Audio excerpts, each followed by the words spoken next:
Hi friends, வீட்டில் இருக்க கோதுமை வச்சுட்டு பாஸ்தா எப்படி பண்ணுறதுன்னு பார்க்கலாமா? ஒரு கப் அளவுக்கு மாவு எடுத்துகிட்டு கொஞ்சமாக உப்பு சேர்த்து எப்பயும் நம்ம சப்பாத்தி மாவு எப்படி பிசையுமோ அதேமாதிரி பிசைஞ்சு எடுத்து வச்சுக்கலாங்க. அதிலேருந்து கொஞ்சமாக எடுத்து இந்த மாதிரி திரட்டி எடுத்துக்கலாம். எப்பயும் நம்ம சப்பாத்தி எப்படி உருட்டுவோமோ அதேமாதிரி ஒரு மாதிரி உருட்டிட்டு நல்லா எந்த அளவுக்கு மெலிசாக உருட்டணுமோ அந்தளவுக்கு நல்லா மெலிசாக உருட்டிக்கலாங்க. இதில் ஒரு மூடி வச்சுட்டு இந்த மாதிரி கட் பண்ணி எடுத்துக்கலாம் ரவுண்ட் ஷேப்பில்.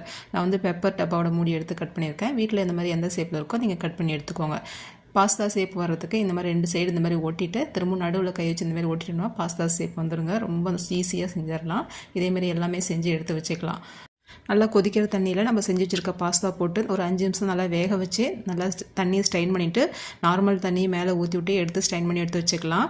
ஒரு கடாயில் எண்ணெய் விட்டுட்டு வெங்காயம் தக்காளி சேர்த்துட்டு நல்லா வதக்கிட்டு இதில் மிளகாத்தூள் மஞ்சத்தூள் கொஞ்சமாக கரம் மசாலா சேர்த்து நல்லா கலந்து விட்டுட்டு நம்ம செஞ்சு வச்சுருக்க பாஸ்தாவையும் சேர்த்துட்டு நல்லா மிக்ஸ் பண்ணிவிட்டு கொஞ்சமாக சில்லி ஃப்ளேக்ஸ் கொத்தமல்லி சேர்த்துட்டு நல்லா மிக்ஸ் பண்ணி எடுத்துட்டோம்னா ஹோம்மேட் பாஸ்தா ரெடி.